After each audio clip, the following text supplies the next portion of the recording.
नमस्कार किसान मित्रों, मौसम चलावास चैनल पर आपका स्वागत है। आज इसमें आपको कुछ बातें बताएंगे जो कि अनार से संबंधित हैं और ख़ासकर राजस्थान के जो अनार बेल्ट के किसान हैं उनके लिए जो है जानकारी बहुत ही ज़रूरी है। जैसा कि पहले से ही मौसम चलवास में जो है हमने जब मानसून की गतिविधियों का विश्लेषण करते हुए आपको जानकारी दी थी कि इस बार बारिश की वजह से जो है बाड़मेर जालोर का जो अनार बेल्ट का क्षेत्र है उसमें काफ़ी ज़्यादा दिक्कतें आएगी। बारिश की वजह से जो लगातार झड़ी वाली बारिश है, लगातार बादलों से ढका हुआ मौसम है, रुक रुक कर बारिश होना, कभी 2-3 दिन बारिश नहीं होना लेकिन बहुत सारे फव्वारे गिरते हुए लगातार बादल रहना, पूर्वी हवाओं का चलना और आर्द्र मौसम बना रहना, लगातार नमी का दायरा बना रहना, ये अनार की फसल के लिए काफ़ी ज़्यादा प्रतिकूल साबित होगा। और हमने ये उदाहरण देते हुए पिछले साल का भी बताया था कि जैसे उदाहरण के तौर पर पिछले साल 100 बगीचों में से अगर 80 बगीचे बिल्कुल अच्छे थे और 20 बगीचे खराब हुए थे, जिसमें टिकड़ी या कोलेडोट्रिकम कहे या सर्कोस्फोरा, इसके अलावा जो भी फंगस हैं, तेलिया हैं या अन्य प्रकार का जो फलों पर लगने वाला फंगस या जो कीट पतंगे हैं, उनसे जो फल की जो शाइनिंग है या जो चमक है वो ख़राब होती हैं, फल की क्वालिटी गिरती है या ख़राब होती है। उसकी वजह से 20 बगीचे जो हैं वो पीछे रहते, यानी 100 में से 20 बगीचे और 80 बगीचे जो हैं बिल्कुल स्वस्थ थे, यानी 80% बगीचों में माल अच्छा उत्पादन हुआ था, अच्छा था, शाइनिंग वाला था, बढ़िया क्वालिटी का था। लेकिन 2022 में ठीक इसके विपरीत होगा और इसमें जो है 100 में से 80 बगीचे जो हैं बिल्कुल ख़राब रहेंगे, टिकड़ी वाले रहेंगे या जो सेटिंग है वो बराबर नहीं हो पाएगी, या फिर जो है उसमें तेलियाग्रस्त या जहाँ पर तेलिया नहीं है वहाँ पर भी इसका प्रभाव दिखने लगेगा। कोलेटोट्रिकम का बहुत ज़्यादा रोग रहेगा, यानी टिकड़ी की या जो पंखुड़ी रोग हैं, जिसे आप अलग अलग जगहों पर अलग अलग भाषाओं में बोल रहे हैं या अपने अपने हिसाब से बोलते हैं। कोई कहता है पंखुड़ी रोग हो गया, कोई कहता है जो टिकड़ी हो गई है, या कोई कोलेटोट्रिकम का कहता है। इसके बारे में जो है हमने ये बताया था कि ये काफ़ी ज़्यादा होगा और 100 में से 80 बगीचे जो हैं वह इस रोग से ग्रस्त हो सकते हैं। और विपरीत होते हुए जो 20 बगीचे पिछली बार ख़राब थे, इस बार केवल 20 बगीचे ही मात्र, या कह सकते हैं 20%, लगभग 20% या इससे भी कम बगीचे ही इस बार जो हैं अच्छा उत्पादन लेंगे, बढ़िया क्वालिटी के फल ले सकेंगे। बाकी ज़्यादातर किसानों के इस बार जो हैं बगीचे रोगग्रस्त रहेंगे और कितना भी इलाज कर ले इसका ट्रीटमेंट जो है आपसे नहीं हो पाएगा। ये बात हमने लगभग 2-3 बार जो है मानसून वीडियो के या फिर मौसमी जानकारी देते हुए बीच बीच में बताया था, क्योंकि ज़्यादातर किसान यही सोचता है कि अगर कोई रोग हुआ है तो उस पर स्प्रे करके ही उसको कंट्रोल कर देंगे। ऐसा बिल्कुल नहीं होता है। जब कोई आदमी भी बीमार होता है काफ़ी ज़्यादा, जैसे उसको डेंगू हो गया, मलेरिया हो गया या अन्य प्रकार की कोई भी बीमारी हो गई, जैसे 2020 की शुरुआत में जो कोरोना आया था उसमें भी जो है इंसान की बॉडी में ज़्यादातर कोई दवाइयाँ काम नहीं की थी, लेकिन वह दवाइयाँ केवल ये काम कर रही थी कि जो रोग बढ़ रहा था उसको कुछ समय के लिए रोक कर रख रही थी और थोड़ा जो है आदमी को समय दे रही थी कि आपकी बॉडी जो है उसके जो वायरस हैं उसके जो है प्रति कुछ काम करे या उसके प्रति जो है कुछ नए सेल्स बने या फिर जो है जो एंटीबॉडी हैं वह बन जाए और तब तक जो है उस रोग को रोक के रखे और आपको थोड़ा रिलीफ दे। तब तक आपकी बॉडी जो है उसके खिलाफ जो है एक नया एंटीबॉडी तैयार कर लेगी और जो है उसके बाद वह खुद उस वायरस के खिलाफ या जो भी बीमारी है उसके खिलाफ जो है वो लड़ना शुरू कर देगी। लेकिन वह तभी संभव होगा जब जो है वह आदमी स्वस्थ होगा, उसकी इम्यूनिटी अच्छी होगी या फिर कह सकते हैं उसका स्टेमिना अच्छा होगा, तभी जो है वो उसका शरीर प्रतिक्रिया देते हुए एंटीबॉडी बनाएगा और उस बीमारी के खिलाफ लड़ेगा। वर्तमान में आप देख सकते हैं गाय पर आई हुई बीमारी जो कि लंपी वायरस, स्किन से संबंधित काफ़ी भयानक रोग हैं जिससे लाखों गायों की मौत हुई है। लेकिन वह वजह थी जिन किसान भाइयों के घर पे गाय बंधी हुई थी या जिन किसानों के फार्म पर, या कह सकते हैं आप बेरे कहे या जो भी कहे, आपके फार्म पर जो गाय हैं आप उनकी देख रेख अच्छे से करते हैं, उनको अच्छा पोषण देते हैं, हरी घास या सूखा हुआ चारा भी कुतर करके भी या कटिंग करके भी, साथ में उसको जो है जो पशु आहार हैं वह देते हैं। इसके साथ ही अलग से कुछ उनको जो है और पोषण पशुओं को देते रहते हैं ताकि उसका दूध भी बढ़े और पशु स्वस्थ रहे और उसकी जो इम्यूनिटी है या उसकी स्टेमिना है वह अच्छी रहे और हट्टा कट्टा पशु रहे या गाय रहे या भैंस रहे जो भी हो। लेकिन गाय पर बात कर रहा हूँ और ये अनार पर ही बात हो रही है, लेकिन आपको समझाने की कोशिश कर रहा हूँ। तो उसके लिए जो है आपने उसको अच्छा पोषण दिया था, उसकी देख रेख समय पर की थी,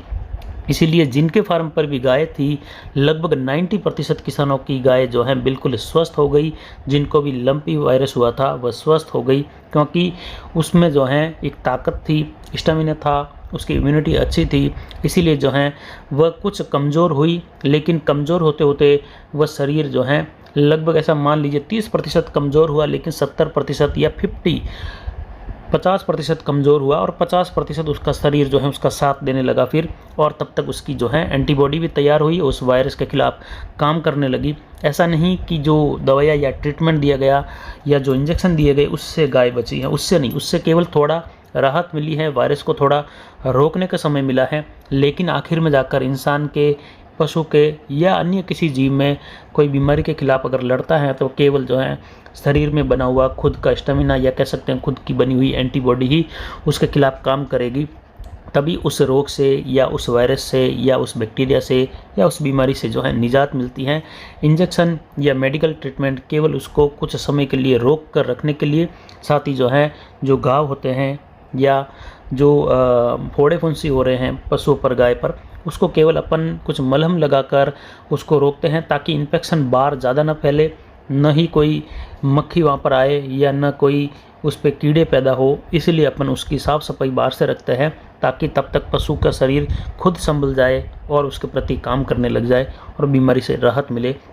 तो 90% किसानों के या उससे भी ज़्यादा किसानों की गाय जो फार्म पर थी, जिसकी देखरेख हो रही थी, वह स्वस्थ हुई। लेकिन जो गौशालाओं में थी, जहाँ पर पोषण की कमी रहती है, केवल खाने के लिए चारा मिल जाता है लेकिन इम्यूनिटी कमज़ोर बनी रहती पशुओं की, जो आवारा पशु घूमते हैं उनके लिए खाने के लिए कोई विशेष नहीं होता है, तो वह भी जो है कमज़ोर रहते हैं। उन पशुओं में जो है ये रोग ज़्यादा फैला और वह ज़्यादातर जो है मौत की घाट उतर गए, या फिर जो है उन गायों की कह सकते हैं मौत हो गई और काफ़ी दर्दनाक मौत हुई। काफ़ी ज़्यादा कीड़े भी पड़े, क्योंकि उनकी देखरेख या उनका कीड़ों से बचाव करने का कोई काम करने वाला या फिर जो है जो जंगल में खुले घूम रहे थे उनकी देखरेख करने वाला नहीं था। ठीक इसी प्रकार पश्चिमी राजस्थान में, बाड़मेर, जालोर में जो अनार के किसान हैं, उन किसानों की अनार की जो फसल है या जो अनार का बगीचा है, ठीक वो आवारा पशुओं की तरह ही ज़्यादातर हैं, क्योंकि किसान केवल उस पर इथ्रेल करता है और लगातार उस पर जो है फंगीसाइड, पेस्टिसाइड ये स्प्रे करके केवल उस पौधे पर जो है फल लेकर उसको छोड़ देते हैं। फिर पानी का कम ही किसान ध्यान रखते हैं, पोषण भी कम ही किसान देते हैं। जब भी वापस बारिश की सीज़न आती है तो पूरी गर्मी में ठीक ठाक पानी दे देते हैं और जैसे ही बारिश आती है तो फिर जो है उसके दोनों साइड में गड्ढे करके उसमें गोबर की खाद, वही डीएपी, वही एसएसपी, एमओपी, ये भी ज़्यादातर किसान जो हैं आधा किलो से लेकर ज़्यादा भी दे रहे हैं। लेकिन केवल वही केमिकल देकर ही पौधे को जो है स्वस्थ नहीं रखा जा सकता है। जब भी फल टूटते हैं तो आपको गर्मी के समय में, रेस्ट पीरियड में पौधों में ड्रिप के साथ अच्छा पोषण दे, या जो स्लरी होती है ऑर्गेनिक स्लरी या कह सकते हैं जीवामृत, या फिर जो है जो ऑर्गेनिक मैटर मिलता है लिक्विड में हो चाहे किसी भी रूप में, उसको जो है ड्रिप में गर्मी के दिनों में देते रहे। पौधे को उचित मात्रा में पानी देते रहे। पानी की कमी गर्मी में पौधे को बिल्कुल नहीं होनी चाहिए। अगर गर्मी के दिनों में पानी की कमी होती है तो उसका जो है रोग के रूप में बारिश के समय पौधे पर असर दिखाई देता है। और जो पोषण पौधे को मिला है 2 से 3 महीने गर्मी में, वही पोषण काफ़ी ज़्यादा कार्बोहाइड्रेट बढ़ाएगा पौधे में और उसकी जो इम्यूनिटी है या उसका जो स्टेमिना है वो काफ़ी ज़्यादा मजबूत करेगा। पौधों की पत्तियां ही आपको बता देगी कि ये पौधा कितना स्वस्थ है, कितनी इसमें जान है, और ये बारिश की सीज़न में जब इथ्रेल करेंगे तब कितने फल देगा। इथ्रेल पर भी अगर बात करें तो किसान 2 से लेकर 3 ml तक का स्प्रे करते हैं और दोबारा इथ्रेल करने की होड़ लगी रहती है कि अगर 2 महीने में भी सेटिंग नहीं हुई तो हमें इथ्रेल करना है। लेकिन ये नहीं सोचते कि उस इथ्रेल का पौधे पर क्या प्रभाव पड़ता है। जो आखिर में जाकर जो टहनियाँ होती हैं पौधे पर वह छोटी रह जाती हैं,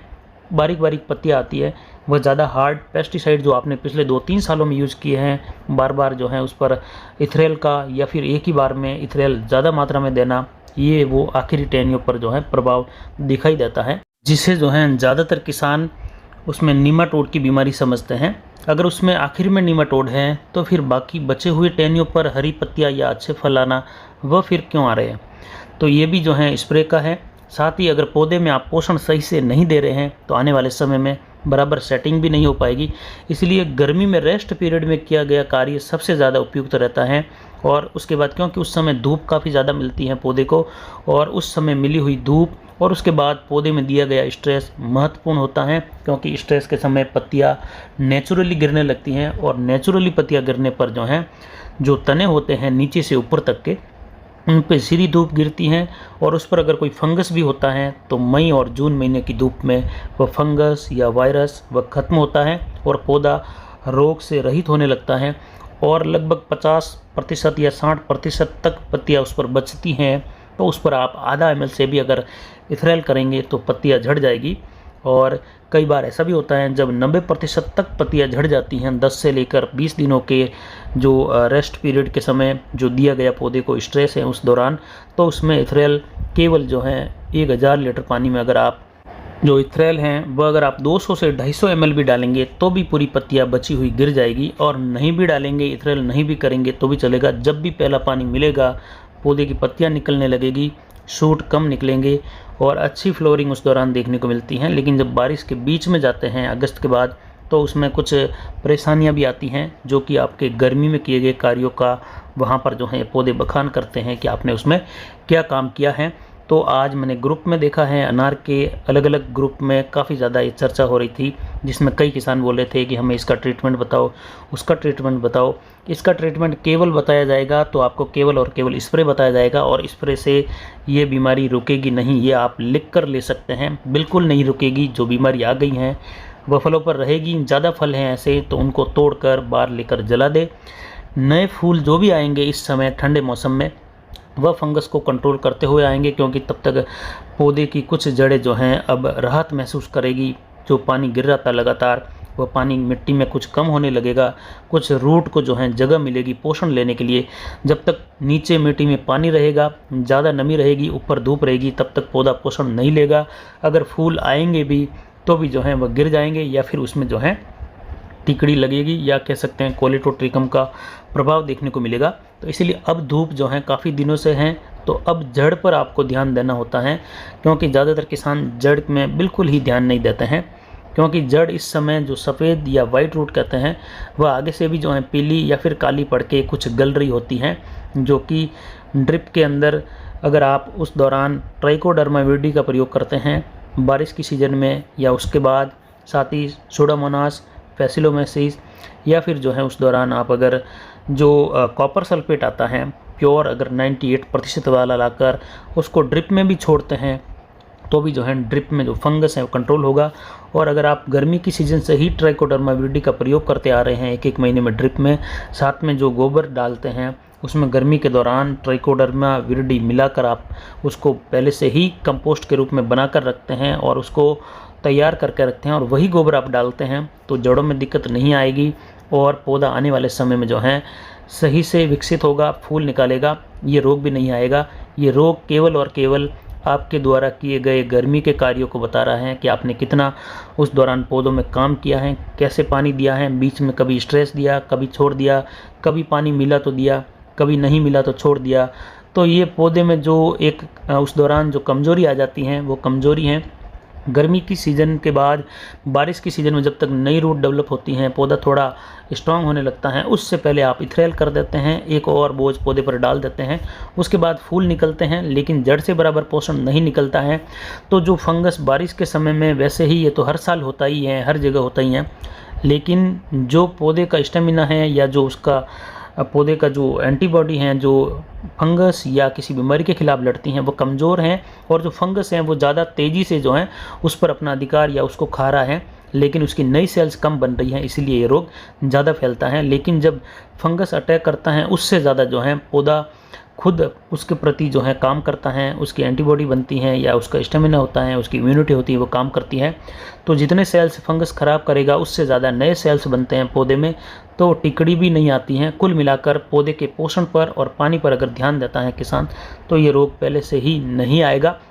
केवल रोग हल्का आता है तो अपन स्प्रे करते हैं ताकि उसको रोके, और नए फूल आए तब तक पौधे से अच्छा पोषण मिलता रहे और पौधा स्वस्थ रहे।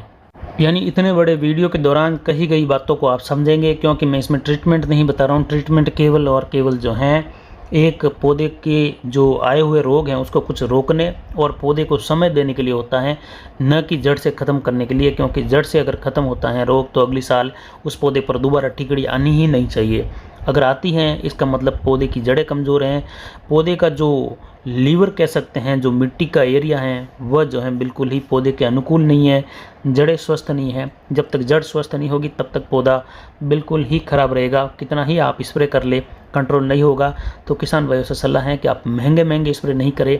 एक दो बार देखें, अगर कंट्रोल नहीं हो रहा है तो जड़ पर ध्यान दें। जो फल लगे हुए खराब उनको तोड़कर जला दे और नए फूल आने तक का इंतज़ार करें।